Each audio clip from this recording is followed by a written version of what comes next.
বগুড়া জেলার শিবগঞ্জ থানার অন্তর্গত কিচক বিশিষ্ট রাজনীতিবিদ, শিক্ষাবিদ জনাব অধ্যক্ষ মীর শাহী আলম দামাত বারকাতুহুমুল আলিয়া বগুড়াবাসী এই জন্য এখনই এই মুহূর্ত থেকে এই মাহফিল যদি সাকসেস করতে চাই, শুধু সুন্দর করে সাজানোই না, এটা বাড়ি নিয়ে যাওয়া লাগবে।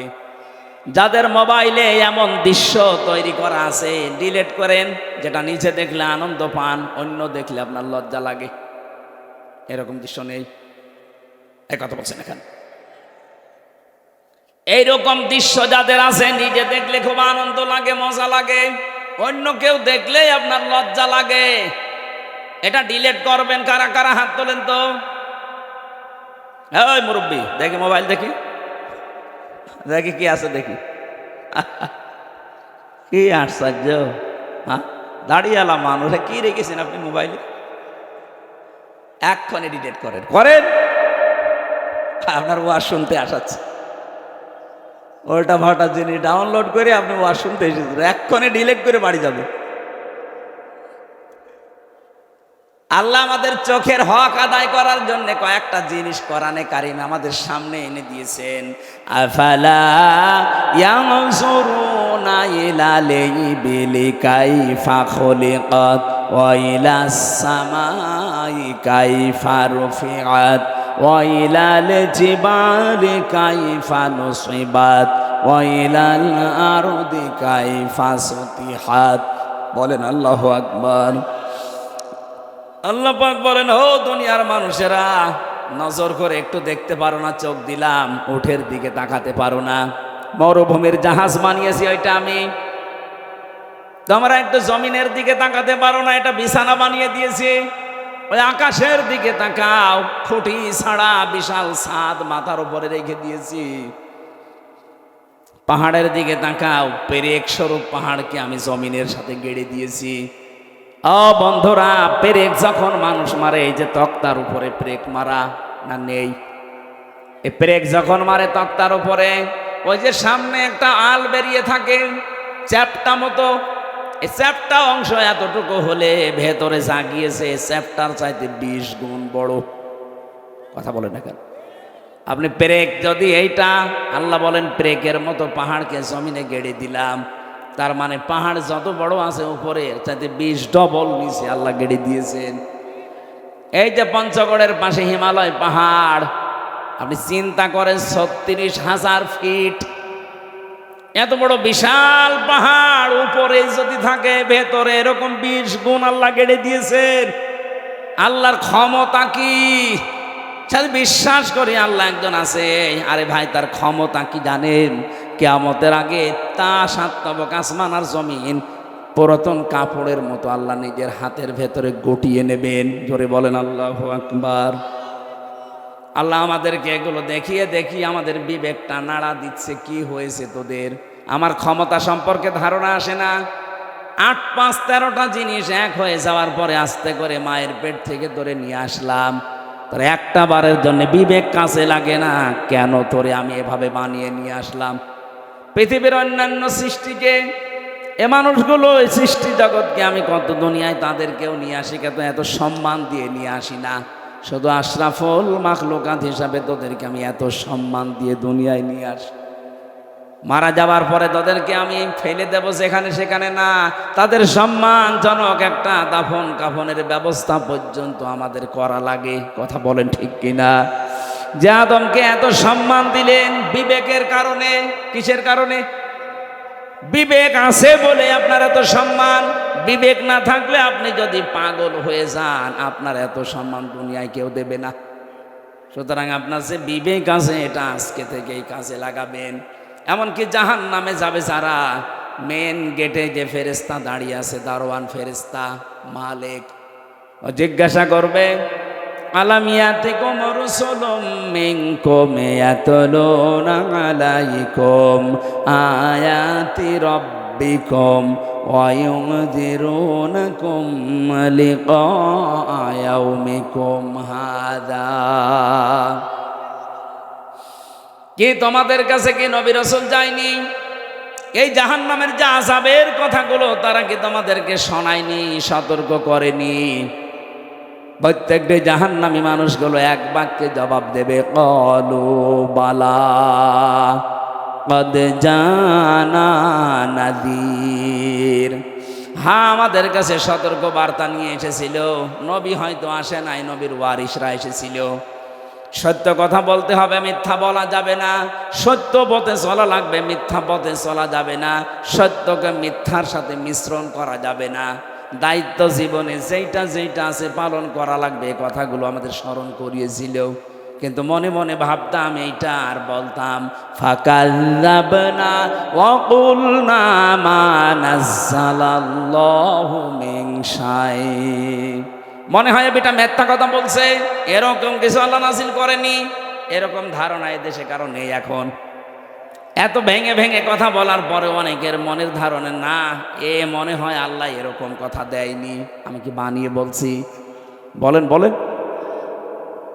তখন ওরা এক বাক্যে জাহান্নামের বেরেস্তা দারোয়ানের কাছে বলবে, লাউ কুন্না নাসমাউ আও নাকিলু মা কুন্না ফি আসহাবিস সাঈর। আমরা যদি ওই জামানায় কথাগুলো শুনতাম জীবিত অবস্থায়, আর যদি বিবেক কাজে লাগাতাম, তাহলে আজকে এই জাহান্নামে আমাদের আশা লাগতো না। বগুড়াবাসী, বিবেক যাদের আছে এখনো কিন্তু কাজে লাগান, নয়তো জাহান্নামী হয়ে যাবেন। বিশ্বনবী মেয়েদের সম্পর্কে জানিয়েছেন, নেককার মহিলা আল্লাহর কাছে 4টা গুণ বিশিষ্ট নারী। 1 নম্বরে ইদা নাজারা ইলাইহা সাররাতুহু, যার দিকে স্বামী তাকালে স্বামীকে আনন্দ দেয়। আজ হাজারো মহিলা পরিবারে এইটা করে না। এটা মনে করো দুনিয়ার কাজ না, এটা আখিরাতের কাজ। স্বামী বাইরে থেকে যখনই আসবে, আপনার কথাবার্তা দিয়ে, অভ্যর্থনা দিয়ে, ওয়েলকাম দিয়ে, ব্যবহার আচার দিয়ে, খেদমত দিয়ে, যেভাবেই হোক তার মনটা তরুতাজা করা লাগবে। নবীজি বলেছেন, কোন মহিলা যদি স্বামীকে আনন্দ দিতে গিয়ে, হাসি খুশি করতে গিয়ে দাঁত বের করে ফেলে, যেই কয়টা দাঁত তার স্বামী দেখে আনন্দ পাবে, ওই কয়টা সওয়াব পাবে।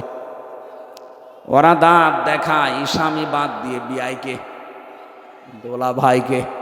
কথা বলেন না কেন? ওয়াইদা গাবা আনহা হাফিজাতুহু, 2 নম্বরে ওই মহিলার জন্য জান্নাতের 8টা দরজা খোলা থাকবে। যেই মহিলার স্বামী বাড়ি থেকে চলে গেলে, অনুপস্থিত থাকলে, সে তার নিজের ইজ্জত আবরু সম্ভ্রমকে হেফাজত করে রাখে। কত মহিলার স্বামী বাড়ি থেকে চলে যেতে দেরিও মনে হয় যে ঈদ বেঁধে গেছে ওর।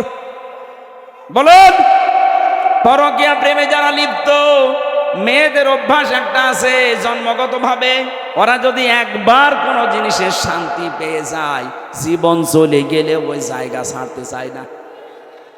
এটা শুধু দোষ ওদের একা না, হযরত আদম আলাইহিস সালামের স্ত্রী থেকে শুরু।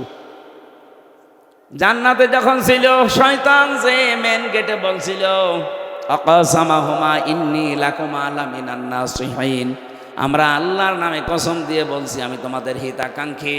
গোপন ভিত্তিতে সংবাদ পেয়েছি যে আল্লাহ তোমাদেরকে আরামের শান্তির জায়গায় বেশি দিন রাখবে না, তোমাদের তাড়িয়ে দেবে। হযরতে হাওয়া আলাইহিস সালাম আগে পেছনে চিন্তা না করে মনে করলেন, কি এত বড় আরামের জায়গায় থাকতে পারবো না? মানে বলছে, কি করা লাগবে তাই বলেন, যা করা লাগে আরামের জায়গায় থাকতে আমি তাই করব। শয়তানের জন্য টার্গেট নিয়েছিল মহিলাকে। কাকে? বলেন বলেন। মেয়েদের চক্রান্ত যে কত ভয়ঙ্কর, জান্নাত থেকে পর্যন্ত আমাদের চলে আসা লেগেছে। 15.5 বছরে মেয়ে লোকের চক্রান্ত আপনি দেখতে পেলেন না? একবার কোন রকমে চেয়ারে বসার পর যে শান্তি পেয়ে গেছে, দুনিয়ার সব মানুষ মারা যাক, চেয়ার আমার চাই। এই জন্য মাঝে মাঝে দেখতাম এ কথা বলতো, নির্বাচন হয় হোক, না হয় না হোক, আমি ক্ষমতা চাই। এটা শয়তানের কথা। কার কথা? মেয়েরা, আপনি স্বামী বাইরে গেলে, যে অনুপস্থিত স্বামী, আন্দাজে যার তার মোবাইলে কল দিয়ে এই যে শাবনূরের কণ্ঠে কথা বলেন, আপনি যতক্ষণ পরপুরুষের সাথে কথায় লিপ্ত থাকবেন, আপনার কবিরা গোনা উঠতে থাকবে। মেয়েরা মোবাইলে কোন আওয়াজে, কোন সিস্টেমে কথা বলবে, আল্লাহ তাও জানিয়েছেন। সূরা আহজাবের 32 নম্বর আয়াত। ইয়া নিসান নাবিয়্যি লাস্তুন্না কা আহাদিম মিনান নিসাই ইন ইত্তাকাইতুন্না ফালা তাখদাউনা বিল কওলি। আল্লাহ পাক বলেন, হে নবীর স্ত্রীরা, পর্দার আড়াল থেকে যদি কথা বলতে চান, কথা বলবেন সত্য কথা, কিন্তু ভাষা করবেন রুক্ষ সূক্ষ্ম, গরম দিয়ে কথা বলবেন। যার সাথে কথা বলছেন ওনার মনের ভেতরে যদি শয়তান কোনো কিছু ওয়াসওয়াসা দেয়, ওইটার কাজে লাগবে না। আপনি মোবাইলে কথা বলতে হলে প্রথমে সালাম দিয়ে জিজ্ঞাসা করে, যদি স্বামী কোথায়, বলে স্বামী আছে বাথরুমে অন্য জায়গায়, কি কি দরকার, এমন ঝাঁঝালো গলায় বলবেন। যদি পরপুরুষ হয়, ওর মনের ভেতরে শয়তান উকি ঝুঁকি দিলেও সঙ্গে সঙ্গে পাল্টিয়ে যাবে। মনে মনে ভাববে, আল্লাহ এ কি মহিলা না আজরাইল। আর যদি শাবনূরের কণ্ঠে আপনি শুরু করেন আলাপ, ও মনে করবে কাজ হচ্ছে।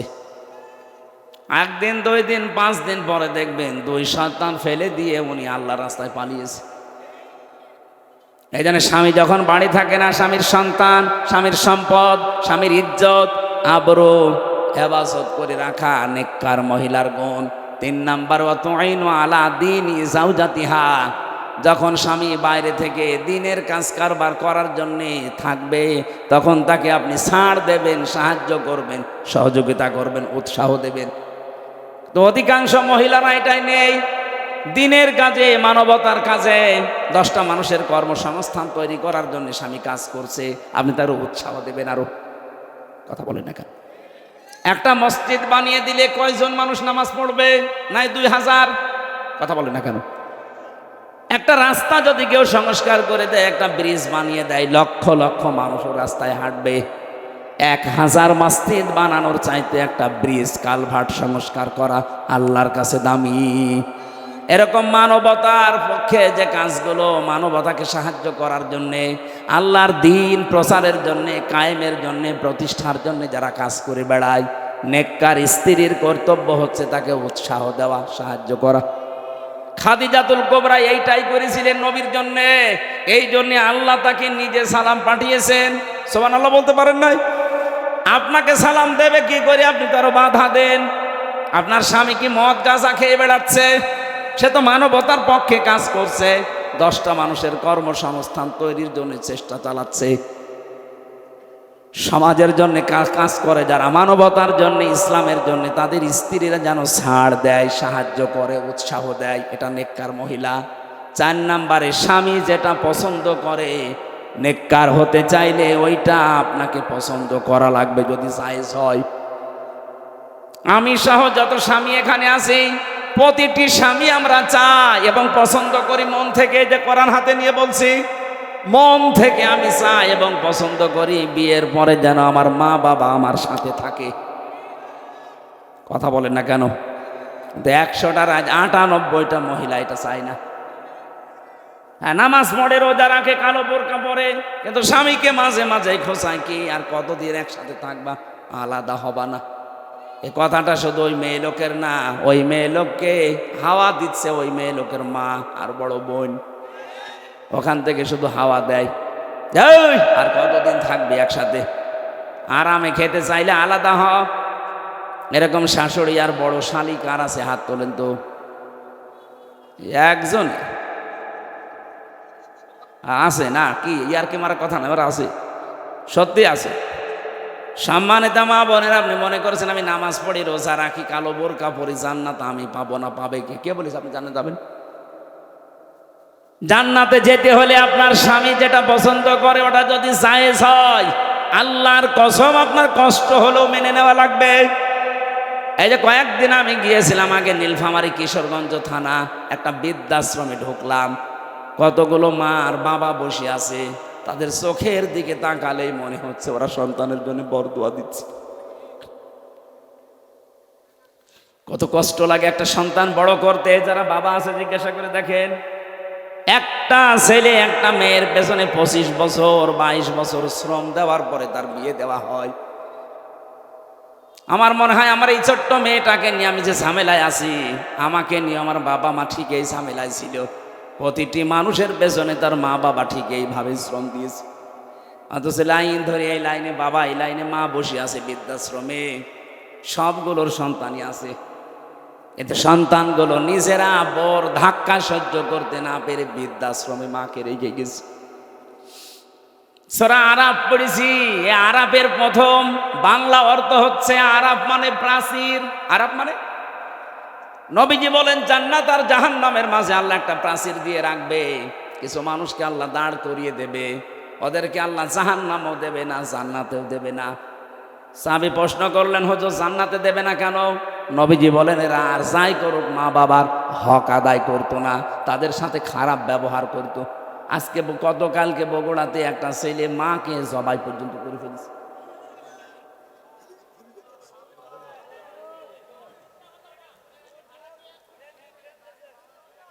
সে যেই হোক ছড়িয়েছে তো এই সংবাদ। এটা যদি নাও হয়ে থাকে, এরকম জঘন্য কাজ বাংলাদেশ সহ বিশ্বে এখন অনেক জায়গায় হচ্ছে। নিজের মাকে পর্যন্ত জবাই করে ফেলতে পারে যে সন্তান। আমার মনে হয় আরাফ নামক প্রাচীর অলরেডি দাঁড়িয়ে আছে। সাহাবী বললেন, হুজুর ওরা জাহান্নামে যায় না কেন? বিশ্বনবী বলেন ওদেরকে আল্লাহ জাহান্নামে দিচ্ছে না, কারণ ওরা দুনিয়াতে দিন কায়েমের জন্য চেষ্টা করত। সুতরাং আপনার জীবনের মেন টার্গেট বানাবেন আল্লাহর দিনকে করে জমিনে কায়েম করা যায়। সে যেভাবেই হোক, পদ্ধতি যদি এই দুনিয়াতে আল্লাহর পাঠানো সিস্টেমের বাইরে যায়, ওই পদ্ধতি মানা যাবে না, যেটা জিএমবিরা করে না। ইসলাম কোনোদিন এই পৃথিবীতে জঙ্গিবাদ, সন্ত্রাসী, বোমা হামলা এটা সমর্থন করে নাই, করবেও না। এই পৃথিবীর ময়দান শান্ত রাখার জন্য আল্লাহর যে নিয়ম আছে, রসুলের দেখানো যে পদ্ধতি আছে, এইটা অ্যাপ্লাই করে যদি কিয়ামত পর্যন্ত লাগে দিন কায়েম না হয়, আপনার অসুবিধা নেই, আপনি চেষ্টা করার কারণে বেতন পেয়ে যাবেন। কথা বলেন না কেন? আমাদের চেষ্টা থাকা লাগবে কি করে আলা আলাহুল খালক ওয়াল আমর, এ জমিন আল্লাহ বানিয়েছে, কি করে আল্লাহর জমিনে আল্লাহর দিন এখানে দাঁড় করানো যায়। এটা আমি করতে পারলে ভালো, না করতে পারলো আমার লস নেই। আমার বিকাল 5টা মানে জীবনের শেষ দিনে আল্লাহ আমাকে বেতন দিয়ে দেবে, আর আমার বেতনের নাম জান্নাত। বেতনের নাম কি? এই জন্য আমাদের বিবেকটা আজকে আমাদের কাজে লাগানোর সময়। দুনিয়াতে যাদের বিবেক কাজে লাগে না, কোরআনের ভাষায় সূরা আনফাল 22 নম্বর আয়াত, ইন্না শাররাদ দাওয়াবি ইনদাল্লাহিস সুম্মুল বুকুমুল্লাযীনা লা ইয়াকিলুন। দুনিয়াতে যাদের বিবেক কাজে লাগে না, আল্লাহ বলেন হে নবী ওদেরকে মানুষের মতো দেখতে মনে হলে ওগুলো জানোয়ারের চাইতেও খারাপ। আমি বারবার বলছি কেন শব্দটা, কারণ 15.5 বছরে যারা ছিল একটারও বিবেক কাজে লাগে নাই। আপনার যদি বিবেক ন্যূনতম কাজে লাগতো, বিনা ভোটের এমপি হয়ে আপনি বুক ফোলাতে পারতেন না? আপনার লজ্জা করতো না? জনগণ আমাকে নির্বাচিত করে না, আমি পরিচয় দিই করে যে আমি এমপি। আপনার বিবেক কোথায় গিয়েছিল? কুকুরে পোশাক করেছিল বিবেকে? সারা দুনিয়া ধিক্কার দিয়েছে 15.5 বছর, এরপরও মাটি কামড়িয়ে সিয়াদ ধরে পড়ে আছে।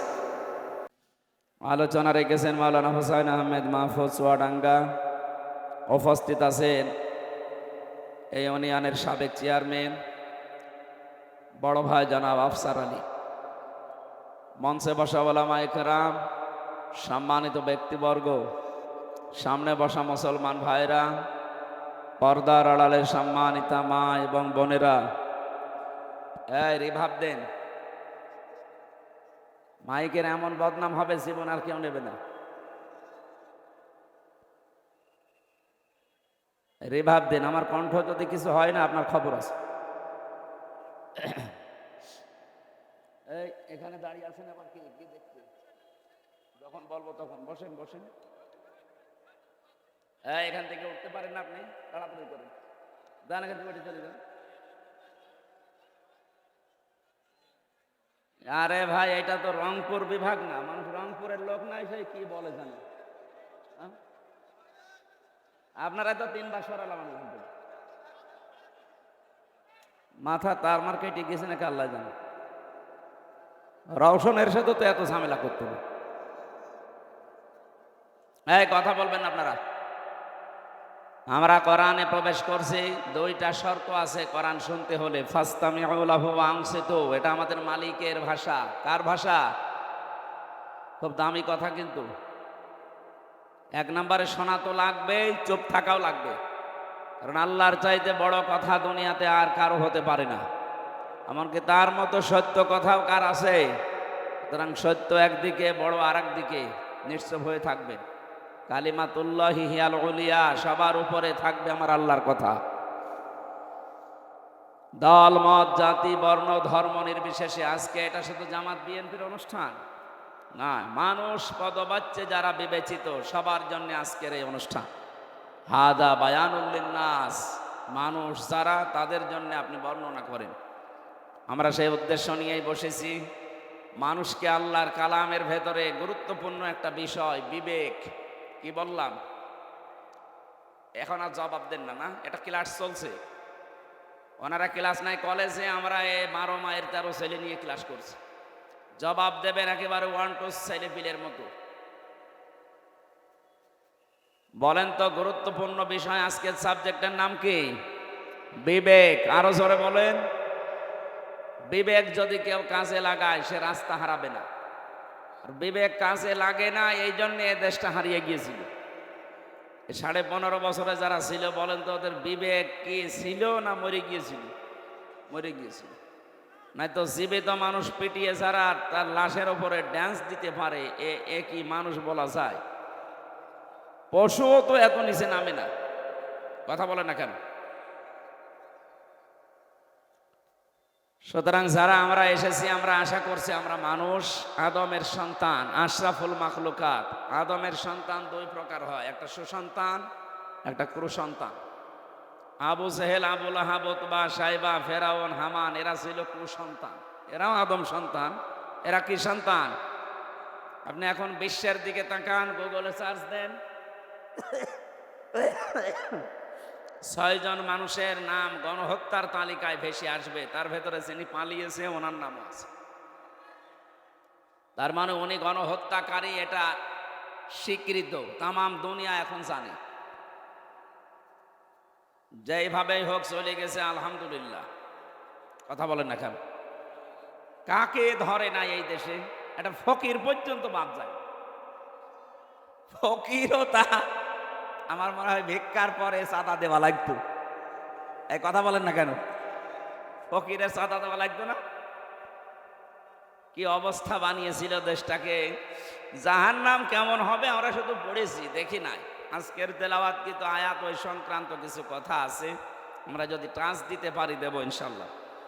15.5 বছরে ওরা দেশটাকে জাহান্নামের মতোই বানিয়ে ফেলেছিল। হঠাৎ করে আল্লাহ দৃশ্য পাল্টিয়ে দিলেন কেন? আমি 1500 বছর আগে কোরআনে কারিমে সেই কথা আল্লাহ জানিয়েছেন। 2024 সালের 5 আগস্ট, আমার তো মনে হচ্ছে যে মিলে গেছে। একটু দেখেন সূরা আনআম 44 নম্বর আয়াত। আল্লাহ রাব্বুল আলামিন বলেন, থাক, ওগুলো মনে হয় রংপুর বিভাগের লোক, রাজশাহী বিভাগের লোক অত ঝামেলা করে না, মফিজরা ও মফিজি এরকমই করে। যারা এখন ডিস্টার্ব করবে বলবো যে রংপুর বিভাগের।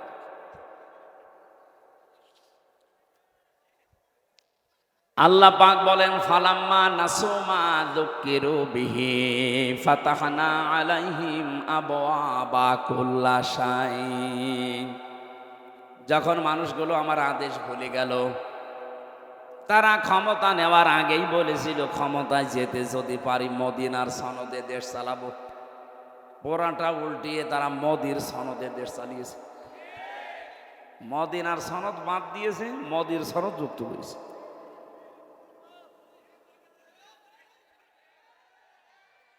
এরাই মোবাইলটা ধরে ওই দূরে কোনো জায়গায় ফিকে মারে। এটা মানুষ নাকি একে একে বিবেক মরে গেছে? হ্যাঁ, মানুষকে ডিস্টার্ব করে খালি।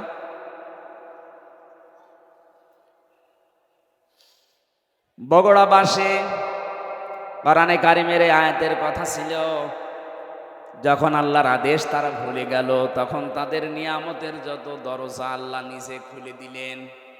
আমরা দেখতে পেয়েছি 2006 সালের 28 অক্টোবর পৃথিবীর ইতিহাস যারা পাল্টিয়ে ফেলেছিল।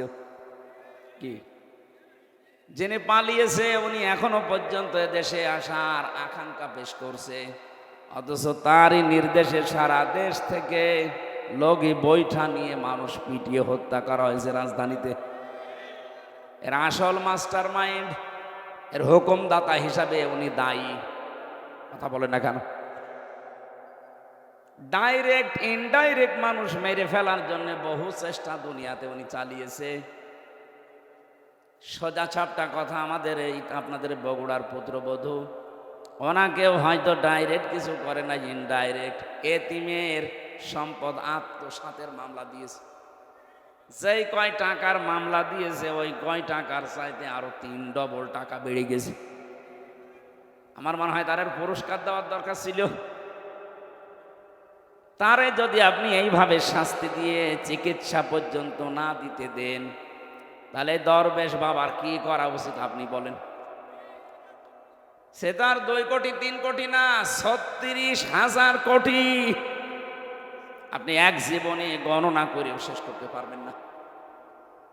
দেশটা ফোকলা করে ফেলেছে কয়েকজনে। সুতরাং যিনি আছেন দূরেন, এই আয়াতের অনুযায়ী আমরা দেখতে পেলাম আল্লাহর আইনগুলো যখন মানুষ ভুলে যায় তখন তাদেরকে আল্লাহ নিয়ামত বাড়িয়ে দেয়। কোন নিয়ামত তাদেরকে দেয়নি? সব আল্লাহ দিয়ে দিয়েছিলেন। হাত্তা ইযা ফারিহু বিমা উতু, আল্লাহ পাক বলেন এই মানুষগুলো আমার এই নিয়ামত পাওয়ার পরে দানকৃত এই সম্পদ, এই ক্ষমতা, এই প্রভাব প্রতিপত্তি, এই টাকা পয়সা, অর্থ সম্পদ, এই সুস্থতা, এগুলো পাওয়ার পরে ওরা যখন আনন্দে আত্মহারা হয়েছিল, আখাযনাহুম বাগতাতান, হঠাৎ করে আমি আল্লাহ নিজে তাদেরকে ধরলাম। 2024 সালের 5ই আগস্টে শুধু ছাত্র জনতায় দেশের জনগণ ওদেরকে ধরে নাই, ধরেছে সরাসরি আল্লাহ। আখাযনাহুম, এর ফাইল কর্তা আল্লাহ সরাসরি নিজে। আল্লাহ যদি না ধরতেন, বিএনপি জামাতের মতো এত বড় বড় দল 15.5 বছরে একটা কিচ্ছু করতে পারে না। এদের জীবন কি কম গিয়েছে? এদের কষ্ট, শ্রম, ঘাম কম যায়নি? আমি এক একজনের মামলার সংখ্যা দেখতাম আদালতে। ওই ফাঁসির কন্টেম সেলের ভেতরে আমার সাথে মাঝে মাঝে দেখা করতে আসতো মানুষ। জিজ্ঞাসা করেছি কয়টা মামলা? এক একজন বলছে 313টা, 560টা। ওর সারা জীবন চলে যাবে শুধু হাজিরা দিতেই, যদি খালাসও পায়। আপনার বিবেক কোন জায়গায় গিয়েছিল বলেন? একটা মানুষের নামে 313টা মামলা দেন আপনি, মানুষ। হ্যাঁ, তাও যদি দোষ করে মামলা খায় মেনে নেওয়া যায়। কিচ্ছু জানে না, ঘরে শুয়ে আছে, ঘুমের ভেতরেই ঘুম ভেঙার পরে দেখছে জেলখানায়। কি গো, তুই গাছ কেটেছিস? কোন সময়? স্বপ্নে। এই কথা বলছে না? এরকম স্বপ্নে মামলা ছিল না দেশে? হাজার হাজার। সুতরাং এই অবস্থার যারা সৃষ্টি করেছিলেন, আল্লাহ নিজে বলছেন আমি তাদেরকে তাদের পাপের বোঝা যখন পরিপূর্ণ হয়ে গেছে তখন আমি নিজে তাদেরকে ধরলাম। বাগতাতান শব্দটা কোরআনে আছে। আকস্মিক ভাবে তাদেরকে এমন ভাবে ধরেছি, ওরা যে দুপুরের খাবার খাবে সে সময়টাও পায়নি। এই বাঁশি বাজায় কে? ওর পিঠের ওপর একটা দিন। থাক, যে যেখানে দাঁড়িয়ে আছে বসে আছে থাক, কথা না বললে হবে। কথা বলবেন না ভাই, আমার এমনিতে শারীরিক অবস্থা ভালো না, কথা বলবেন না।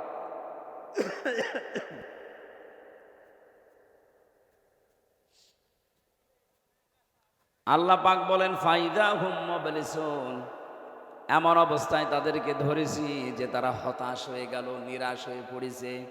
এরা যে হতাশ নিরাশ, এদের চেহারার দিকে এখন তাকালে আপনি টের পাবেন। জেলখানায় আমরা যাইনি, যতবার আমাকে আদালতে নিয়েছে কই ওদের চাইতে অপমান আমাদেরকে আরো বেশি করেছে। ওদেরকে তো দেখছি মাজায় এখনো দড়ি দেয়নি, আর আমাদের মাজায় দড়ি দিয়ে নিয়েছি। তো চেহারার ভেতরে আমাদের হতাশা ছিল না, কারণ আমরা মজলুম। আর এইগুলো সব জালেম। চেহারার ভেতরে দেখেন কোরআনের আয়াত অনুযায়ী আল্লাহ হতাশা দিয়ে ভরে দিয়েছে। মানুষ দেখলে আবেগে একটু আনন্দ করবে, কি পচা ডিম মারতেছে। কথা বলে না কেন? দাবিরুল কওমিল্লাযিনা যালামু, আল্লাহ পাক বলেন জালেমদের শিকড় কেটে দেওয়া হয়ে গেছে। সুতরাং এখনো যারা আশা করে আছেন যে না মা আসতেছে, এই আশা বাদ দেন। কারণ জালেমদের শিকড় কেটে দিয়েছে কে? কিন্তু এই ৮-৯ দিনে আমরা কিছু ষড়যন্ত্র দেখতে পাচ্ছি। যারা পালিয়ে গেছে এরা এখন বাইরের বিভিন্ন মোড়লের কাছে ধর্ণা দিচ্ছে, আর এই মিথ্যা কথাটা তারা জানাচ্ছে যে আমরা নির্বাচিত ছিলাম, আমাদেরকে উৎখাত করা হয়েছে। এটা তাহা মিথ্যা কথা। এই 15.5 বছরে যারা ছিল ওরা যে নির্বাচিত ছিল এ কথা শয়তানকে বললে সেও বিশ্বাস করবে না। আপনি বলেন, ঘোড়াকে জিজ্ঞাসা করেন, ঘোড়া হাসবে। একটা কথা বললেন, কারণ নির্বাচিত হওয়া লাগে যে পদ্ধতিতে, আল্লাহ সে পদ্ধতি কোরআনে কারিমে সূরা হজের ৭৮ নম্বর আয়াতে দিয়েছেন। হুয়া জিতাবাকুম, আল্লাহ বলেন আমি তোমাদেরকে নির্বাচিত করি লক্ষ লক্ষ নবীর উম্মত থেকে, তোমাদেরকে আমি আল্লাহ নিজে নির্বাচিত বাছাই করেছি। তাহলে নির্বাচিত করার দায়িত্ব কার? পদ্ধতি কি? না, কথা বন্ধ করা লাগবে ভাই, যত জরুরি হোক 1 ঘন্টা পরে বলবেন। মাইকের আওয়াজ আরো বাড়িয়ে দেবেন, আমার গলা বসে যায় না। নির্বাচিত করা লাগে যে পদ্ধতির মাধ্যমে, ওটার বাংলা নাম নির্বাচন। বাংলা নাম কি? জবাব দেবেন একেবারে ছাত্রের মতো বললাম। নির্বাচিত হয় মানুষ যে পদ্ধতিতে, নাম কি? আপনি একেবারে নিরপেক্ষ দৃষ্টিতে দিয়ে বলেন তো, এই 15.5 বছর নির্বাচন হয়েছে, আপনি কেন এই মিথ্যা কথা ছড়াচ্ছেন? কাদের সিম্পিতি আবার পেতে চান? সারা দুনিয়া জানে যে আপনি নির্বাচন ছাড়াই ছিলেন, কারণ 154 জন নির্বাচনের আগে ঘোষণা দিয়েছেন। কথা বলেন না কেন? দিনের ভোট আপনি রাতে করে নিয়েছেন, কিভাবে বলেন যে আমি নির্বাচিত ছিলাম? একটা হাজি মানুষ এত বড় মিথ্যা কথা আপনি বলতে পারলেন? হ্যাঁ, আপনার মেয়ে আপনার ছেলে যদি বলতো আমরা কিছু মনে করতাম না, কারণ তারা মিথ্যা বলে। কি আপনি একটা হাজি মানুষ হয়ে মিথ্যা বলেন, তামাম দুনিয়ার মানুষ কি মনে করবে? এ হাজি মনে হয় মিথ্যাই বলে। কাকে যখন ডিম পাড়ে দেখবেন কোকিলের, ও মনে করে কেউ দেখতেছে না। আপনি যে মিথ্যা বলছেন মনে করছেন কেউ জানে না, তামাম দুনিয়া এটা জানে যে আপনি মিথ্যাবাদী। আমার তো মনে হয় যত বছর বয়স ওনার, এতটা সত্য কথা জীবনে আছে কিনা আমার সন্দেহ লাগে। কি কথা বলেন? এই যে এই 2টা কথা তার প্রমাণ। আপনি বলছেন আমি নির্বাচিত, আরে নির্বাচনিত হয়নি, কিসের নির্বাচিত? বাংলাদেশে যে নির্বাচন হয়নি, আমার সাথে এক ওসি ছিল জেলখানায়, আমারে মাঝে মাঝে এসে বলতো হুজুর দেখেন তো আমার তওবা হয়েছে কিনা। কিভাবে তওবা করলেন? যে এই যে নির্বাচন গেল, উনি দায়িত্বে ছিল ফেনী, যে নুসরাত হত্যা মামলার। সে নির্বাচনের রাত 12টার পর থেকে আমার যা দলবল আছে এদেরকে সাথে নিয়ে আমি আল্লাহর নামে ভোট কাটা আরম্ভ করলাম। হ্যাঁ, এই যে কোরআন শরীফ আমার সামনে, এইভাবে বলছি, আমি আল্লাহর নামে ভোট কাটলাম। ফজর পর্যন্ত কাজ শেষ করার পরে এটা জমা দিয়ে দিলাম বাক্স। গোসল করলাম, ওযু করার পরে 2 রাকাত নামাজ পড়লাম। এবার আমি নামাজ শেষ করে বললাম আস্তাগফিরুল্লাহ, হুজুর আমার তওবা হয়েছে। না, আপনি তো আল্লাহর কাছে দোষ করেননি যে আস্তাগফিরুল্লাহ পড়বেন, আপনি দোষ করেছেন হামজার কাছে। কথা বলেছেন না?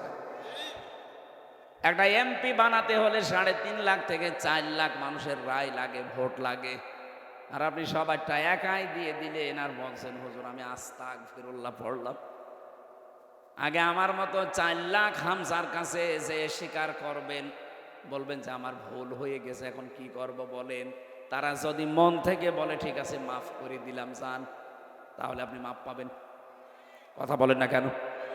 ভয়ঙ্কর বিষয়ে এই কয় বছরের ভেতরে অনেক হামজা দুনিয়া থেকে বিদায় নিয়েছে, আপনি তাদের কাছে মাফ চাবেন কি করে? এই জন্য 15.5 বছরে যারা জুলুম, অত্যাচার, নির্যাতন, বিশেষ করে আয়না ঘরের সাথে যারা জড়িত, গোম আর খুনের সাথে যারা জড়িত, এ মানুষগুলো যদি শুধু এখন আস্তাগফিরুল্লাহ পড়ে, জীবনও মাফ হবে না। এদের মাপ পাওয়ার একটাই পদ্ধতি আছে, অপরাধ যার কাছে স্বীকার করবেন তার কাছে। আপনার কারণে এই লোকটা 15.5 বছর ব্যবসা করতে পারে নাই। আপনি চাঁদাবাজি করে, মিথ্যা মামলা দিয়ে, মিথ্যা সাক্ষী দিয়ে এরকম বহু মানুষের জীবন নষ্ট করে দিয়েছেন। কাউকে গুম করেছেন, খুন করেছেন, আয়না ঘরে রেখেছেন। আমি 10 দিন মাত্র ছিলাম আয়না ঘরে। এই 10 দিনই আমি দেখেছি মানুষের কি যন্ত্রণা ওই জায়গায়।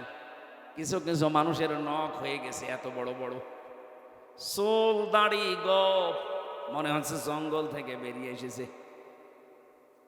যখন আমাকে কালো কাপড় বেঁধে নিয়ে যেত মাঝে মাঝে ওই দেওয়ালের দিকে, কিছু কারারক্ষী আছে, কিছু পাহারাদার আছে, সবাই একেবারে হারামি না, দু একটার একটু বিবেক হালকা আছে।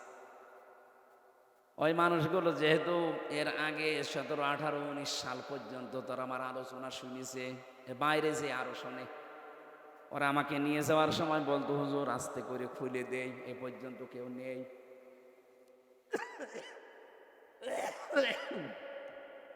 মাটির নিচে ওই সুড়ঙ্গ ঘর দিয়ে যখন নিয়েছে, এত বড় বড় নখ হয়ে গেছে, দেওয়ালের সাথে খুশিয়ে খুশিয়ে কেউ কেউ লিখেছে, মোবাইল নাম্বার দিয়ে নিচে লিখে দিয়েছে, ভাই যদি মাইরে যেতে পারেন নাম্বারে বলবেন যে আমি বেঁচে আছি। আপনি কি করেছেন টের পাচ্ছেন? আপনি যদি মেরে ফেলতেন, ইলিয়াস আলীকে ধরার পরে যদি আপনি মেরে ফেলে বলতেন তাকে মেরে ফেলেছি, তার বউটা অন্তত অন্য জায়গায় বিয়ে করতে পারত। কথা বলে না কেন? তার ছেলে, ওই ছোট্ট ছোট্ট মেয়েগুলো জানতো যে বাবা মারা গেছে। এখনো পর্যন্ত আপনি জানালেনও না যে লোকটা মেরে মরে গেছে, অথচ তাকে বহু আগে আপনি মেরে ফেলেছেন। এই গম, এটা আমার মনে হয় মানুষ হত্যার চাইতেও বড় অপরাধ। এদেশে কিয়ামতের আগে যারাই আসবে, এই গম নামক এত বড় মানবতা বিরোধী কাজ যেন কিয়ামত পর্যন্ত তুলে দেয়। আপনি মেরে ফেলেন একটা মানুষকে তার অপরাধের জন্য, আপনি গম করবেন কোন কারণে? কত ক্ষতি হয় জানেন? এটা আমার 10টা দিনের ভেতরে আমার বাবা মা স্ত্রী আমার 2টা মেয়ে পাগল হয়ে গেছে, 10 দিন মাত্র। মুফতি ফখরুল আমার সাথে ছিল, উনি আমাকে বলতো, ভাই হামজা তোমার সাথে কি করে আমি জানি না, আমার এই পায়ের ভেতর দিয়ে হাত দিয়েছে, এভাবে বসিয়ে পায়ের ভেতরে হাত দিয়ে সামনে যে লোহার ব্যারিকেড দেওয়া আছে ওর সাথে হাত বেঁধে হ্যান্ডকাপ দিয়ে লাগিয়ে দেয়। আরে ভাই 2 মিনিট, 5 মিনিট, 10 মিনিট না, বছরের পর বছর। কাউকে আমি 8 বছর, 10 বছর, 14 বছরের মানুষ দেখেছি ওখানে। 14টা বছর একটা মানুষ, এদিকে 1.5 হাত, এদিকে 3.5 হাত, এতটুকু একটা ঘর, কোনো আলো বাতাস নেই। একটা মানুষ জানে না যে এটা কোন বছর কোন সাল চলছে, কি মাস এটা, কি বার এটা, কয়টা বাজে, ওর কিচ্ছু জানা নেই। 2-5 দিন 10 দিন থাকলে তো মানুষ পাগল হয়ে যাওয়ার কথা। আমি তো প্রায় হাফ পাগল হয়ে গিয়েছিলাম, অথচ আপনি আসেন 14 বছর।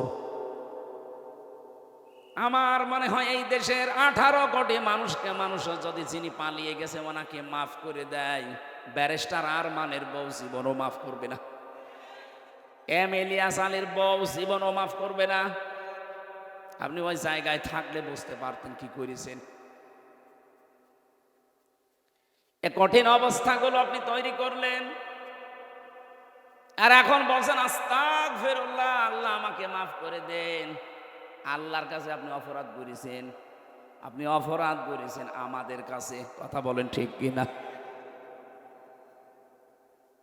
যাদের কাছে অপরাধ করেছেন, যদি সত্যি আপনি জালেম হয়ে থাকেন, আপনি নিজেও জানেন আপনি জালেম কিনা। অপরাধ যার কাছে স্বীকার করবেন তার কাছে। কিভাবে স্বীকার করবেন? যে বলবেন যে ভাই আমার মাফ হয়ে গেছে, ভুল হয়ে গেছে, না, এই 15.5 বছরে তার যে বিশাল ক্ষতি করে ফেলেছেন, ওই ক্ষতিপূরণ আগে তাকে দেবেন। কথা বুঝতেছেন?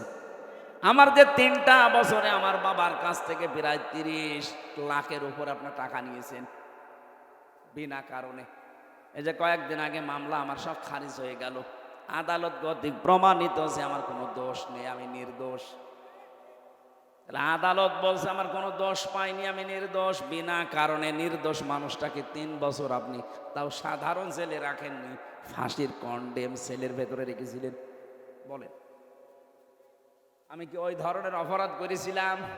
ওখানে তো রাখা লাগবে যে মানুষগুলো মার্ডার মামলার আসামি। কেন আপনি আমাকে ওখানে রাখলেন? আমারে আর মামুনুল হককে আর ওই গিয়াসউদ্দিন মামুন সাহেবের 3 জনের ব্যাপারে এত কড়াকড়ি ছিল ভেতরে, দেখতাম ওই ফাঁসের কন্ডেম সেলে রেখেছে, আবার সিসি ক্যামেরা দিয়ে রেখেছে, আমার সাথে যেন কেউ কথা না বলে।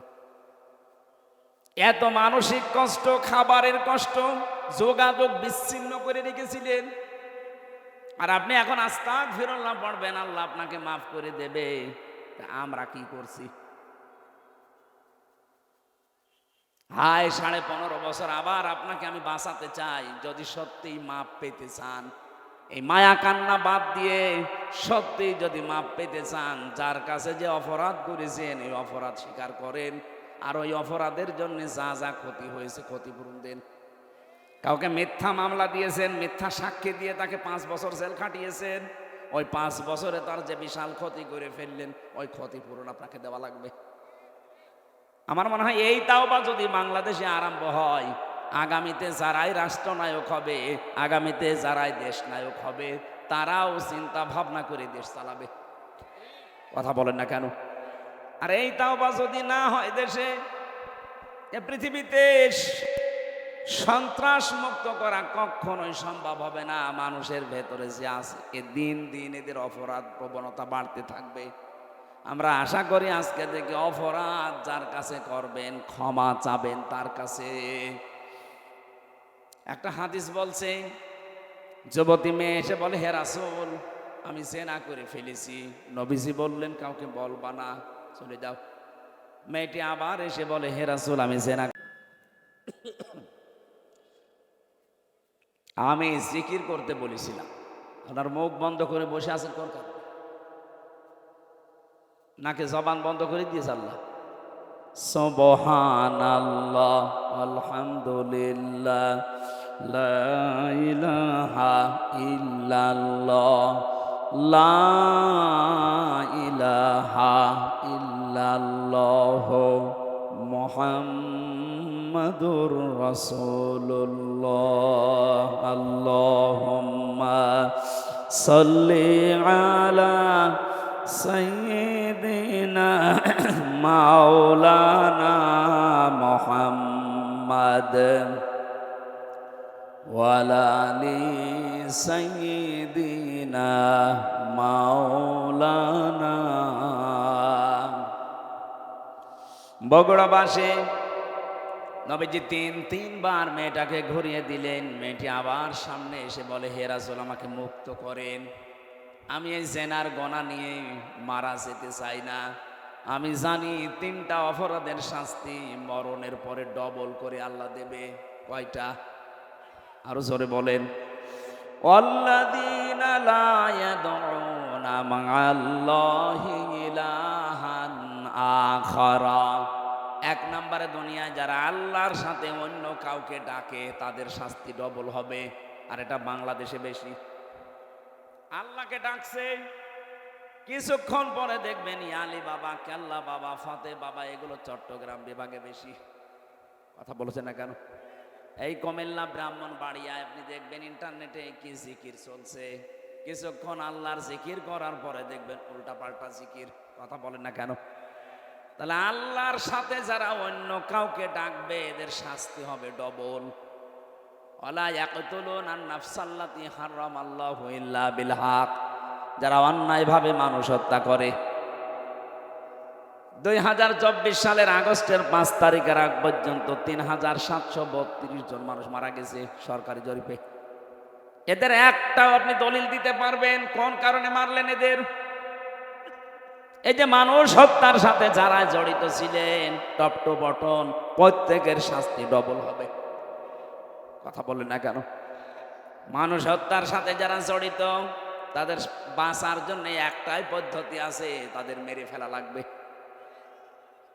এটা আমি বানিয়ে বললাম? সূরা বাকারার 178 নম্বর আয়াতে আছে, এই যে কিসাসের বিধান আল্লাহ এমনিতে দেয়নি, দুনিয়ার ভারসাম্য রক্ষা করার জন্য আল্লাহ এটা দিয়েছেন।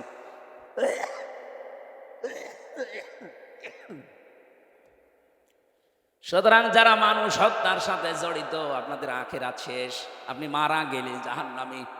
ওমাই ইয়াকতুল মুমিনা মুতাআম্মিদান ফাজাযাউহু জাহান্নাম, সূরা নিসার 93 নম্বর আয়াত। আল্লাহ বলেন যারা মানুষ হত্যা করে তাদের 1 নাম্বার শাস্তি জাহান্নাম। কি বলেন বলেন? আপনার আখিরাত তো শেষ। দুনিয়ায় যদি আপনি বৈধভাবে এখন বেঁচে থাকতে চান, যারা এই 3732 জন মানুষ হত্যার সাথে জড়িত, ফাইনাল কথা তাদের মেরে ফেলা লাগবে, কোনো বুদ্ধি নেই আর। 3 নম্বরে ওয়ালা ইয়াসিনুন, জেনা করবা না। যারা দুনিয়ায় জেনা করে এই মানুষগুলোর শাস্তি কয়টা? ডবল। বলেন বলেন? মেয়েটি বলছে, হে রাসূল আমি জেনা করে ফেলেছি, গর্ভবতীও হয়ে গেছি। বিশ্ব নবী বললেন তোমার অপরাধ হয়েছে, কিন্তু বাচ্চাটার অপরাধ নেই, ওটা আগে খালাস হোক। খালাস হওয়ার সঙ্গে সঙ্গে আসবো, আমি বিচার করে দেব। যে এসেছে বলে, হে নবী এই যে আমার বাচ্চা, আপনি আমাকে মুক্ত করেন অপরাধ থেকে। বগুড়াবাসী, আমার কথা হচ্ছে, মেয়েটা আরবি ভাষার লোক, আরব দেশের। তার ভাষা, মাতৃভাষা কি? বলেন বলেন? নবীজি কি তাকে বলতে পারতেন না, ঠিক আছে যা হয়েছে হয়েছে, গোপনে আস্তাগফিরুল্লাহ পড়ে নাও? আর তাকে কি আস্তাগফিরুল্লাহ মুখস্থ করানো লাগতো? সে তো তার মুখস্থ আছে, কারণ সে আরবি ভাষার লোক, একবার শুনলেই তো পড়ে ফেলতো। সে কি আস্তাগফিরুল্লাহ পড়লে তার মাফ হয়ে গেছে? কেন নবীজি তাকে বললেন যে ঠিক আছে যাও? 10 মাস 10 দিন পরে এসেছে বাচ্চাটা নিয়ে, বললেন না এখনই হবে না, তোমার স্তনের দুধ আছে, এই বাচ্চার অধিকার 2 বছর, এটা আগে কমপ্লিট করে আসো। বাচ্চাটা যখন শক্ত খাবার খাওয়া শিখবে তখন আসবা। ঠিক এসেছে। যখন আসলেন ডাক দিয়ে বললেন, হে রাসূল তাড়াতাড়ি করেন। সে কিন্তু জানে যে বিচার কি হবে, সে নিজে জেনে এসেছে। বিশ্বনবী নিজে ছেলেটাকে এক সাহাবীর আন্ডারে দিয়ে দিলেন। ডাক দিয়ে বললেন, একে মাটির ভেতরে গেড়ে দাও। চারিদিক থেকে পাথর মারা আরম্ভ হয়ে গেছে। হযরতে খালিদ ইবনে ওয়ালিদ বলেন, এত জোরে একটা পাথর নিক্ষেপ করলাম, ওটা ফিনকে দিয়ে রক্ত এসে আমার শরীরে লেগেছে। আমি বরদোয়া দিয়েছিলাম, ভৎসনা দিয়েছিলাম। নবীজির কানে কথাটা যাবার পরেই বিশ্বনবী বললেন, খালিদ থামো, আমি নবী, তুমি নবী না। আমি যা জানি তুমি জানো না, আমি যা দেখতে পাই তুমি দেখতে পাও না। আমি দেখতে পেয়েছি আজরাইল 70,000 ফেরেশতা নিয়ে আকাশ থেকে নাজিল হয়ে আমাকে বলছে, হে রাসূল এই মহিলার যে তাওবা, এর যে অনুশোচনা, এর যে কর্মকাণ্ড দেখিয়ে গেল দুনিয়ায়, এমন ভাবে যদি কোনো জালেমও তাওবা করে যেতে পারে, আল্লাহ তাকেও মাফ করে দেবেন। কি বুঝলেন আপনি এই ছোট্ট স্টোরি থেকে? শুধু অপরাধ করে আস্তাগফিরুল্লাহ পড়লে যদি মাফ হয়ে যেত। হ্যাঁ, আস্তাগফিরুল্লাহ পড়লে আপনার জীবনে যে গুনাহগুলো আল্লাহর সাথে ঘটেছে, আল্লাহর অধিকার নষ্ট করেছেন, ওইগুলো মাফ হবে। আপনি সব সময় এই জন্য পড়বেন ইস্তেগফার, আস্তাগফিরুল্লাহ আস্তাগফিরুল্লাহ। কিন্তু তাওবা যদি কেউ করতে চায়, তাওবা করলে জীবনের অপরাধ শুধু মাফ হয় না, ওই জায়গাটা আল্লাহ পুরা ফাঁকা করে দেয়, বাকি জায়গাটা আমার আল্লাহ পুরা নেকি দিয়ে পাল্টিয়ে দেয়। ইল্লা মান তাবা ওয়া আমানা ওয়া আমিলা আমালান সলিহা ফাউলাইকা ইউবাদদিলুল্লাহু সাইয়্যাতিহিম হাসানাত। দুইটাই বহুবচন। আল্লাহ পাক বলেন যারা তাওবা করে, ইস্তেগফার না, যারা তাওবা করে, এই মানুষগুলো তাওবা করার পরে যদি সিদ্ধান্ত নেয় যতদিন আমি বেঁচে আছি ভালো কাজে লাগবো। এখন তাওবা কি? তাওবার 1 নাম্বার শর্ত হচ্ছে অনুশোচনা করা। কি? 2 নাম্বারে আপনি অপরাধ যার কাছে করেছেন তার কাছে যে স্বীকার করতে হবে, স্বীকৃতি দেওয়া লাগবে। এটা যদি আল্লাহর সাথে সম্পৃক্ত হয় আল্লাহর কাছে বলবেন, যদি বান্দার সাথে সম্পৃক্ত হয় বান্দার কাছে বলা লাগবে। তিন নাম্বারে যা করেছি জীবনে আর এই কাজ আমি জীবনে দুনিয়ায় কোনোদিন রিপিট করব না। জোরে বলেন সুবহানাল্লাহ। তাহলে তাওবা করলে জীবনের অপরাধ শুধু মাফ হয় না, পুরা জায়গাটা আল্লাহ নেকি দিয়ে পাল্টিয়ে দেয়। এটা আস্তাগফিরুল্লাহর মতো না। মেয়েটা তাওবা করেছে না ইস্তেগফার করেছে? তাওবা। বলেন বলেন। এই জন্য আমার আল্লাহ দুনিয়াতে তার এমন তওবা কবুল করলেন, বিশ্বনবী বলেন এটা যদি পুরা আরব জাহানে সবার ভেতরে ভাগ করে দেন, সবাইকে আল্লাহ মাফ করে দেবে। এত বড় তওবা হয়েছে তার। আর 15.5 বছরে এই 14 দল বাদ দিয়ে বাকি আমরা যারা আছি এদেশে সবাই মাসলুম। কথা বললেন না? 14 দল বাদ দিয়ে বাকি যারা আছি আমরা সবাই কম বেশি মজলুম। এই মজলুমদের এখন উহুদের ময়দান থেকে শিক্ষা নেওয়া লাগবে। উহুদের ময়দানে প্রথমে কিন্তু বিজয় হয়ে গিয়েছিল মুসলমানদের, কিন্তু গনিমতের মাল যখন ভাগাভাগি করার জন্য দৌড়াদৌড়ি আরম্ভ করেছে, হযরতে খালিদ বিন ওয়ালিদ ওই সময় কাফের ছিল। আকস্মিক ভাবে তিনি অতর্কিত হামলা চালিয়ে জায়গায় 14 জন মানুষ মেরে ফেলেছিলেন। আমার মনে হয় বাংলাদেশ এখন উহুদের প্রান্তরে দাঁড়িয়ে আছে। আমরা যে বিজয়টা পেয়েছি, এই মাসলুম মানুষগুলো যদি এখনো পর্যন্ত মায়ের পেটের সন্তানের মতো আমরা সিমেন্টেড হয়ে যেতে না পারি, ওরা কিন্তু এখনো উৎপত্তি আছে। দেখেন না, মাঝে মাঝে বলে আমি কাছাকাছি আছি, চট করে ঢুকে পড়বো, এমনি বলে। ওরা ওই খালিদ বিন ওয়ালিদ যখন কাফের ছিল, যে ভূমিকায় ছিল, ওরা ওই ভূমিকা পালন করার জন্য আছে উৎপত্তি। এই জন্য মাঝে মাঝে নতুন নতুন ইস্যু তৈরি করে পাঠায়। আর দেশের কিছু মানুষ আছে, ওরা আন্দাজে লাফিয়ে পরিবেশ নষ্ট করে। আর পরিবেশ নষ্ট করে করবে কি? পেছনে লাল হয়ে যায়। কথা বলছে না কেন? যে গোপালগঞ্জে আরম্ভ করেছিল, ওই সময় কয়েকদিন শুনলাম বাসের ভাড়া গোপালগঞ্জ থেকে ঢাকা পর্যন্ত যদি আপনি দাঁড়িয়ে যান 1000 টাকা, আর বসে গেলে 500 টাকা। কারণ বসার মতো কায়দা আর্মি ওদের রাখে নাই। কথা বলেন ঠিক কিনা? এই জন্য আহ্বান জানাচ্ছি, পালিয়ে যে গেছে, এ দুনিয়ার ইতিহাসে এটাই বলে 850 বছর আগে ওনার দাদা পালিয়েছিল, লক্ষণ সেন। কথা বলে না কেন? ওনার দাদা, কথা বললাম কেন? আমার ফাঁসি চাই বইটা পড়েন, দেখেন ওনার জন্মের ইতিহাস লেখা আছে। ওনার জন্মের ইতিহাস না, ওনার বাবার জন্মের ইতিহাস লেখা আছে। আমি মেজর ডালিম বলছি, বইটা পড়েন।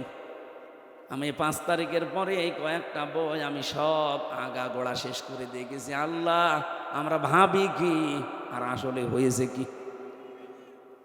আন্দাজে মুসলমান বললেই হবে। এই জন্যে বলছে 850 বছর আগে ওনার পরদাদা দাদা যারা পালিয়েছে, লক্ষণ সেন, সেই রাস্তা ধরেই পালিয়ে গেল। পৃথিবীর ইতিহাস পুরা পাল্টিয়ে দিয়েছে। 350 জন এমপি একবারে পালিয়ে যায়। সারা পৃথিবীর 257টা রাষ্ট্রে আমি পাইনি, এই বাংলাদেশে দেখলাম। শুধু পার্লামেন্টের যারা মেম্বার এরাই পালিয়ে যায়নি, জাতীয় মসজিদের ইমাম পর্যন্ত পালিয়ে গেছে। কি আশ্চর্য বলেন তো, ইমাম সাহেবও পালিয়ে যায়। কিছুদিন পরে এসেছিল আবার জোর করে ইমামতি নেওয়ার জন্য, জনগণ জুতা পিটা দিয়েছে। পরের দিন দেখলাম স্ট্যাটাস দিয়েছে ফেসবুকে, জনগণ আমাকে জুতা দিয়ে পিটিয়েছে কিন্তু আমার গায়ে লাগেনি। ওরে শয়তান, মানুষের বিবেক মরে গেছে। ও মানুষটা কত নিচে নেমেছিল বলেন। দুনিয়ার স্বার্থে এই লোকটা নৌকা মার্কা নিয়ে দাঁড়িয়েছে। আমার মনে হয় লোকটা যদি কুকুর মার্কায় দাঁড়াইতো তাও পাস করত। কারণ মার কাটা আল্লাহ এত বেশি ঘৃণিত বানিয়ে দিয়েছে, পায়খানার দিকে মানুষ এখন তাকায়, তাও নৌকার দিকে তাকায় না। তাকায়, এখন চড়া লাগবে মাঝে মাঝে বন্যা হলে। এই কারণে যারা এখন চড়তে যায় তারাই ধরা খায়। এই যে দরবেশ নৌকায় করে পালিয়ে যাচ্ছিল, সাবধান। এই জন্য নৌকা যখন ডুবে গেছে, ও ছাতা আর মনে হয় কিয়ামতের আগে উঠবে না। কারণ দুনিয়ার ইতিহাসে এইটাই আমরা পড়েছি, কোন স্বৈরাচার যদি একবার পালিয়ে যায়, ও জীবন থাকতে আর ফিরে আসে না। কারণ ও জানে আমি গেলেই মারা পড়ে যাব। জনগণ যেভাবে ফুসে আছে, ওই দিন যদি আর 5 মিনিট সময় পেত, আমার মনে হয় এতদিন কব্বরে পাঠিয়ে দিত। হায়াত আছে বলে বেঁচে আছেন, কিন্তু সারা জীবনে এখন যতদিন আছেন অপমানের জীবন নিয়ে থাকা লাগবে। আমাদের শিক্ষা নেওয়া দরকার এখান থেকে, আমরা যেন জালেম হয়ে না যাই কোনোদিন। যদি আমরা কেউ জুলুমকারী হয়ে যায়, মাজলুমকে আল্লাহ তো ক্ষমা করে দেবে, কিন্তু জালেমের জন্য আল্লাহ নিজে মামলা দেবে। এটা আছে সূরা শূরা 25 নম্বর পারা 6 নম্বর পৃষ্ঠার 12 নম্বর লাইনের 42 নম্বর আয়াতের প্রথম অংশে আছে, ইন্নামাস সাবিলু আলাল্লাযিনা ইয়াজলিমুনান নাস। অবশ্যই আমি আল্লাহ নিজে মামলা দায়ের করব তাদের বিরুদ্ধে যারা মানুষ হয়ে মানুষের উপরে জুলুম করেছে। এই 15.5 বছরে যে জুলুম হয়েছে এটা ওয়াজ করা লাগবে আরো জোরে। সুতরাং 1628টা চেয়ার ছিল এই দেশে, মেন চেয়ার। এই শাহ আলম ভাইয়ের চেয়ার না, এই চেয়ার না। যিনি পালিয়েছে তাকে থেকে শুরু করে থানার শিবগঞ্জের ওসি পর্যন্ত 1628টা চেয়ার ছিল মেন দায়িত্ব পালন করার জন্য। আর এইগুলো যারা ঘোরাফেরা করে এরাই দেশ চালায়।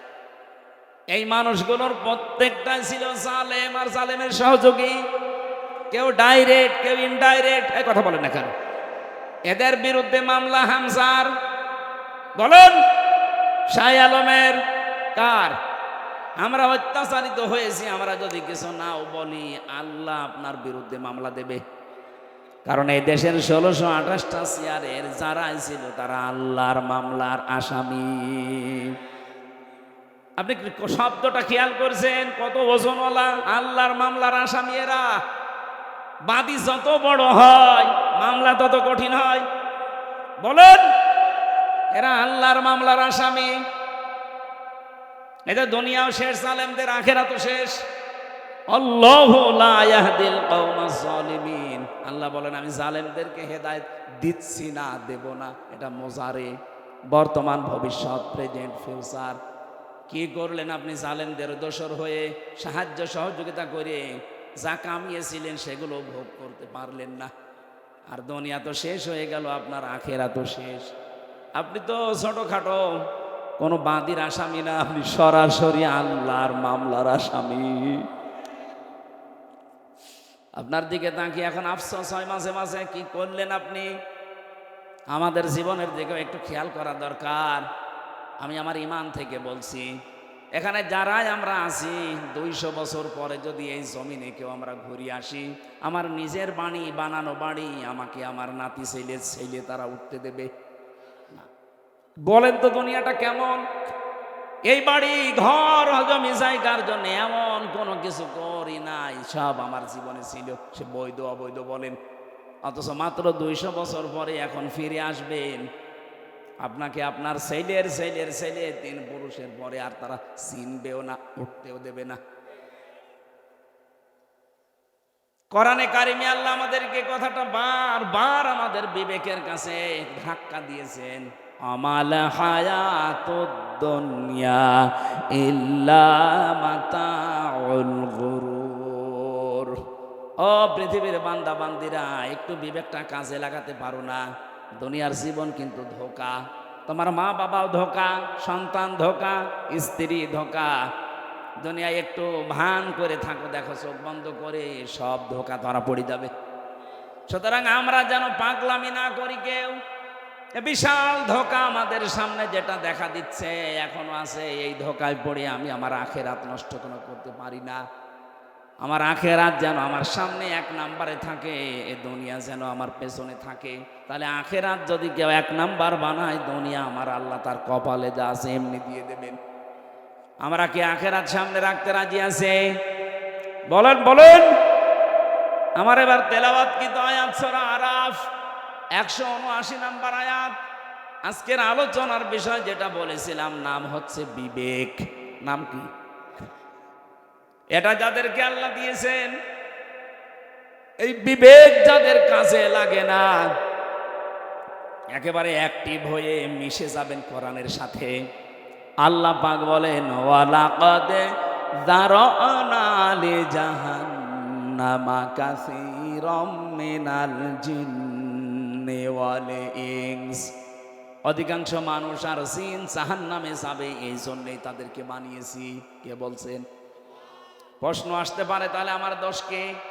অধিকাংশ মানুষ আর জিন যদি জাহান্নামে যায় তা আমার কি দোষ? হ্যাঁ, এখানে আল্লাহ তিনটি ইন্দ্রিয় শক্তির কথা দিয়েছেন। যাদের ভেতরে এই তিনটা আছে, যদি কাজে না লাগে সে জাহান্নামে যাবে, যার কাজে লাগবে সে জান্নাতি। একেবারে কাটছাট সহজ কথা। এক নম্বরে লাহুম কুলুবুল লা ইয়াফকাহুনা বিহা, যাদের কলব আছে কিন্তু চিন্তা ভাবনা নেই। এই যে আপনাকে বিবেক আল্লাহ দিয়েছেন, কিন্তু বিবেকটা আপনি কাজে লাগান না। বিবেক কাজে লাগাতে পারলে আপনি রাস্তা হারাবেন না, রাস্তা পেয়ে যাবেন। একেবারে গোড়াতে শিকড়ে আল্লাহ হাত দিয়েছেন আমাদের। হালাতা আলাল ইনসানি হিনুম মিনাদ দাহারি লাম ইয়াকুন শাইআম মাযকুরা। আল্লাহ পাক বলেন, হামজা একটু কি খেয়াল করো না, বিবেকটা কাজে আমার লাগে না যে তুমি জন্মের আগে উল্লেখ করার মতো কিছুই ছিলে না। আমার এই যে 33 বছর বয়স, এখন 34 বছর আগে হামজা নামে আমার বংশে যেহেতু কেউ ছিল না, আমার বংশে আমার এই রিয়াজ এবং ফিরোজা, এই মাধ্যমে আমি দুনিয়ায় আসলাম। কেউ আলোচনাও কোনোদিন করেছে যে এখানে হামজা নামে একজন এসেছে? মাত্র 34 বছর আগে। আল্লাহ পাক আমাকে এটা স্মরণ করাচ্ছেন কেন? কারণ একটা দুর্বল জায়গায় আঘাত দিয়েছেন আমার। আমি তখন কিছুই ছিলাম না, নেই থেকে আস্তে আস্তে আমার আল্লাহ আজ হামজা বানিয়ে চেয়ারে বসিয়েছে। এখানে মা বাবার দায়িত্ব শুধু বিছানায় থাকা, বাকি যা করার কে করেছে? একটু বিবেকটা এদিকে কাজে লাগাতে পারেন না?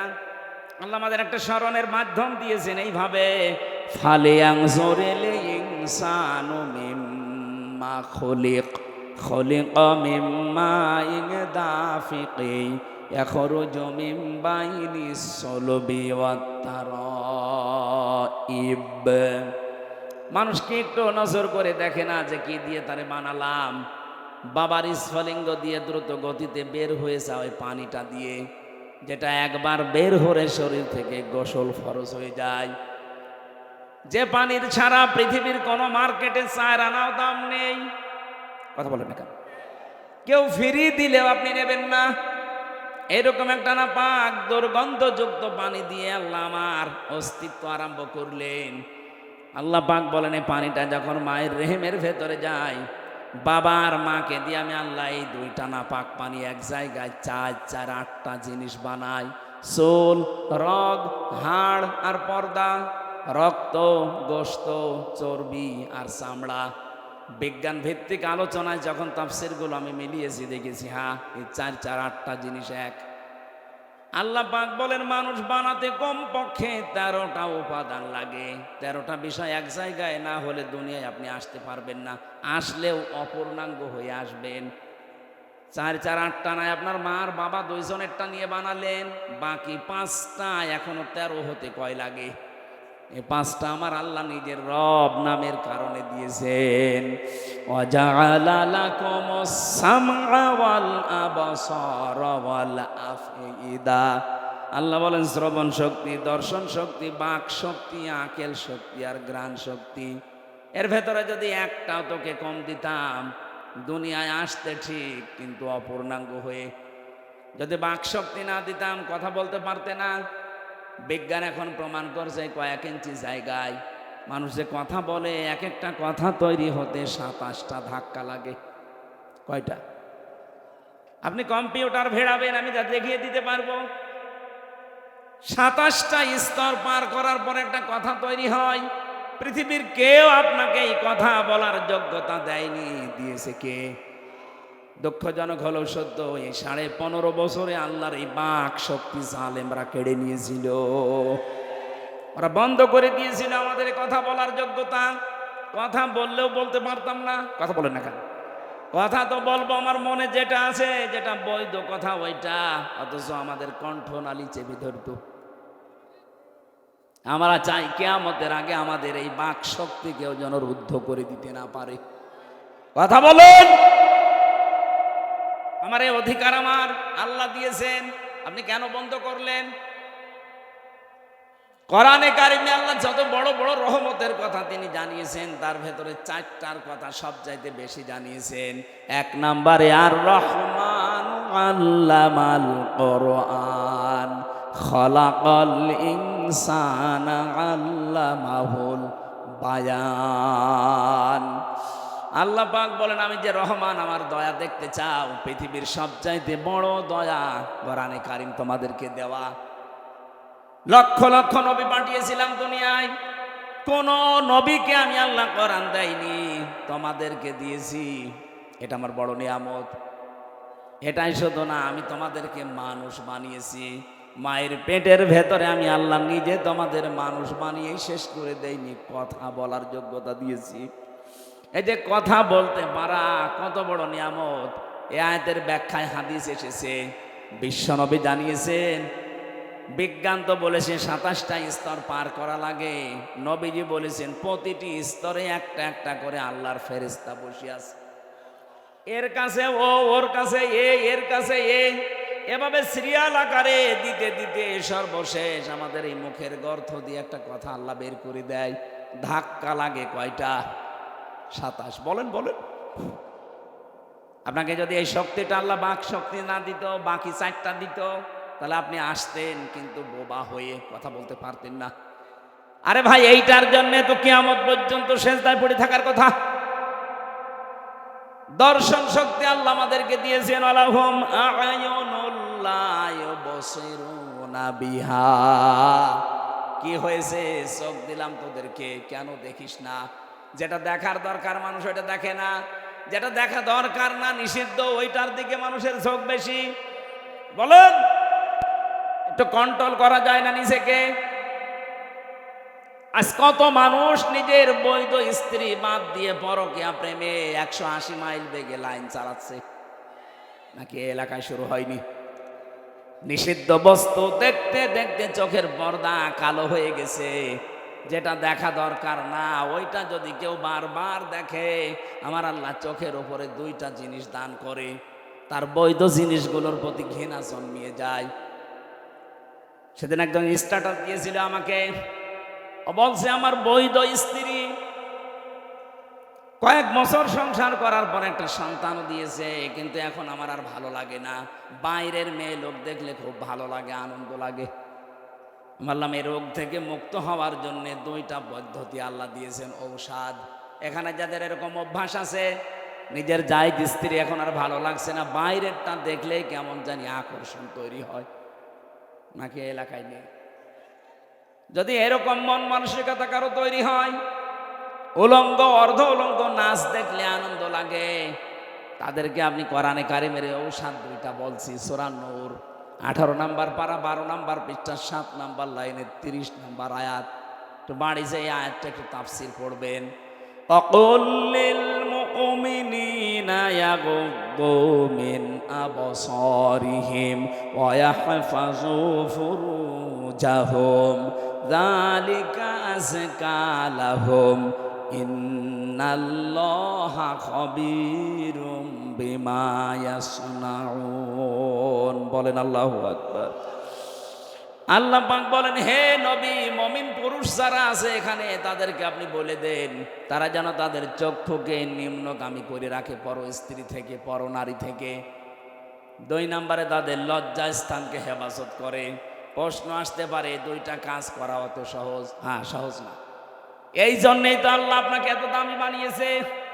আপনার পরীক্ষা তো এই 2টাই। বিশ্ব নবী জানিয়েছেন 2টা গর্থের যদি কেউ আমাকে গ্যারান্টি দিতে পারে, আমি আল্লাহর নবী বলছি, তাকে আমি জান্নাতে পৌঁছিয়ে দেব। 1 নম্বরে এই মুখটা, 2 নম্বরে লজ্জা স্থান। এই 2টা গর্থ যদি সত্যি কেউ হেফাজত করে রাখতে পারে, আল্লাহর দিকে তাকিয়ে একটা অনির্বচন সুখ আপনাকে আল্লাহ দান করবে। শব্দটা কে বললাম বলেন তো? অনির্বচন সুখ। এটা বাংলা, বাস্তবতা দেখাচ্ছি। এই যে চিল ছো মারে যখন পাখির বাচ্চাদের, মা পাখিটা তখন নিজের ডানাটা এভাবে বিছিয়ে ফল করে দেয়, এর নাম আরবিতে ওয়াকফিজ।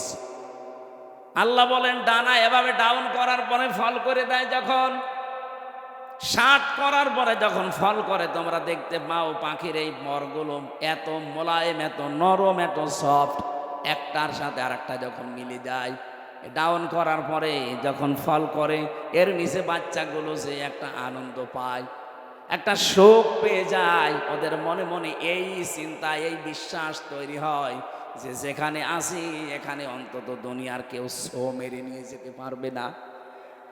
তখন ওরা কিসির মিসির আওয়াজ দেয়।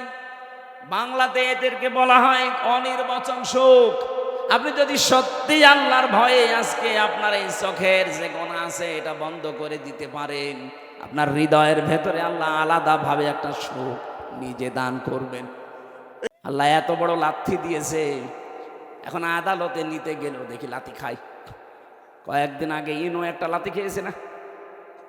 শুধু ওরে না, যারা জালেম ছিল প্রত্যেককে লাথি দেওয়া দরকার। এগুলো তো দুনিয়ার লাথি, আখেরাতের লাথি পড়িয়াছে। ফেরেশতারা ওদেরকে ফুটবলের মতো পিটাবে। জালেম আমরা কোনোদিন যেন না হয়ে যায়। আলাহুম আযানুল্লাহ ইয়াসমাউনা বিহা, যেগুলো শোনার তোমরা শোনো না। কি হয়েছে? কান দিলাম, শুনতে চাও না কেন?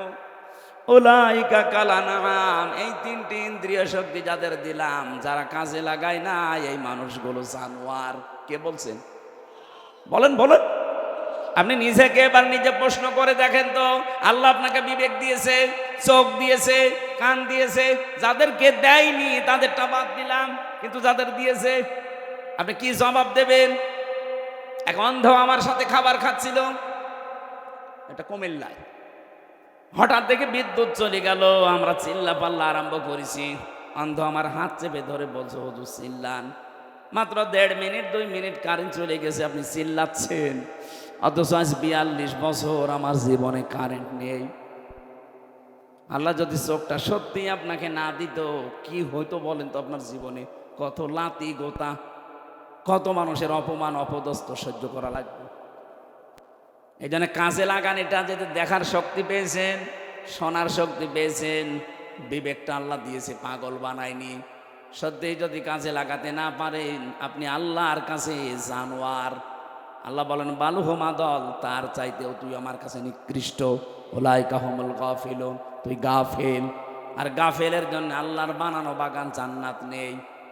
মেয়েদেরকে যে 4টা কথা বললাম, যখনই স্বামী আপনার দিকে নজর দেবে, স্বামীকে খুশি করবেন।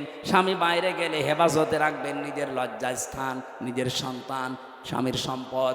3 নম্বরে স্বামীকে সাহায্য করবেন, মানবতার কাজে, দিনের কাজে উৎসাহ দেবেন। 4 নম্বরে স্বামী যেটা পছন্দ করে যদি জায়েজ হয়, কষ্ট হলেও এটা সাপোর্ট করবেন। আল্লাহ মেয়েদের এই 4টা গুণ যদি অর্জন হয়, নবীজি বলেন জান্নাতের 8টা দরজায় আল্লাহ তার জন্য উন্মুক্ত করে রাখবে। আজকে আমাদের জীবনে আল্লাহ যেন পুরাটা সেট করে দেয়, বলেন আমিন। কিভাবে আল্লাহ বানিয়েছেন আমাদেরকে, আমি রেফারেন্স ছাড়া জেলখানায় বসে বসে বই তৈরি করেছিলাম। বাইরে এসে ওগুলো রেফারেন্স দিয়ে দিয়ে ছেড়েছি। ওই যে গাড়িতে আছে সৃষ্টি জগতের সূচনা, মেয়েদের জীবন সম্পর্কে লেখা আছে, ছেলেদের আছে। যাওয়ার সময় ওটা আপনার স্ত্রীকে, মেয়েকে, বউকে, ফুফুকে ওদেরকে উপহার দেবেন। ওই যে গাড়ি আছে মনে হয় এই গেটে আছে, ওগুলো যাওয়ার সময় নিয়ে যান।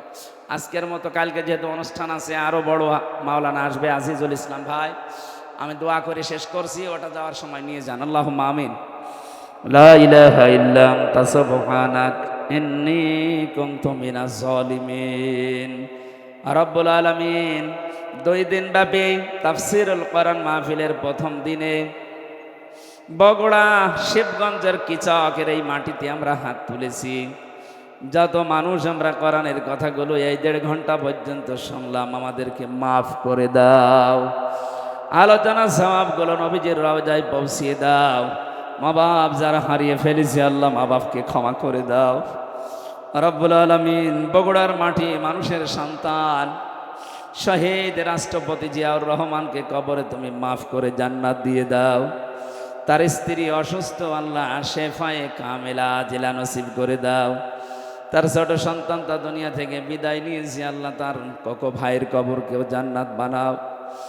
রব্বুল আলামিন শ্রদ্ধাভাজন বড় ভাই জনাব তারেক জিয়া এই মাটির সন্তান, নির্বাসিত হয়ে আছে নিজের দেশ থেকে, কতটা বছর পাড়ি জমিয়ে প্রবাসে পড়িয়াছে। আল্লাহ তাআলা সম্মানের সাথে ইজ্জতের সাথে এ দেশের সন্তান এ দেশের মাটিতে ফিরিয়ে দাও। কোরআনে কারিম দিয়ে দেশ চলছে এটা দেখে মরার সুযোগ করে দাও। মাহফিলের প্রধান অতিথি অধ্যক্ষ মীর শাহ আলম, আল্লাহ তাআলা এ নামের ভেতরে যেটা লুকিয়ে আছে তাকে তুমি ওই জায়গায় পৌঁছিয়ে দাও। জনগণের খেদমত করার জন্য আশা আকাঙ্ক্ষা পেশ করেছে, তোমার এলমে জানা আছে তার দ্বারা কি হবে, মানবতার কাজ হবে, ইসলামের কাজ হবে, তোমার জানা থাকে আল্লাহ তুমি তাকে বিজয় করে দিও। সম্মানিত সভাপতি মাহফিলের যে দুইজন আলেম, আল্লাহ বিশেষ করে আমার আফসার ভাই, জনগণের দায়িত্ব তাকে দিয়েছিলে, সামনে যেন তুমি তাকে সঠিকভাবে দায়িত্ব পালন করার সুযোগ করে দিও। মা বোনদেরকে 4টা গুণে গুণান্বিত হওয়ার তৌফিক দাও। জালেমের জেলখানায় 3টা বছর বড় অসুস্থ হয়ে পড়েছি আমি, আল্লাহ আমাকে তুমি আগের অবস্থায় স্বাভাবিক অবস্থায় ফিরিয়ে দাও। কোরআনের কথাগুলো সহজ সরল ভাষায় বলার মতো যোগ্যতা আমাকে ভিক্ষা দাও। এই এলাকায় মাটির নিচে কত মানুষ ঘুমিয়ে আছে, কোরআনের ইজ্জতে আল্লাহ তুমি মাফ করে দাও। জেলখানায় আমার পার্টনার শ্রদ্ধাভাজন বড় ভাই জনাব মিয়া নুরুদ্দিন অপু, আল্লাহ তার সন্তানের জন্য দোয়া চেয়েছে, ছেলেটাকে কবুল করো, তার শরীরকে তুমি সুস্থ রাখো আল্লাহ। বহু সাহায্য করেছে জেলখানার ভেতরে আলেমদের, আল্লাহ তাআলা এই ওসিলায় তাকে তুমি মাফ করে দাও। বারাকাল্লাহু লানা ওয়া লাকুম ফিল কোরআনিল আযীম। মরণ আসলেই যেন বলতে পারি লা ইলাহা ইল্লাল্লাহু মুহাম্মাদুর রাসূলুল্লাহ।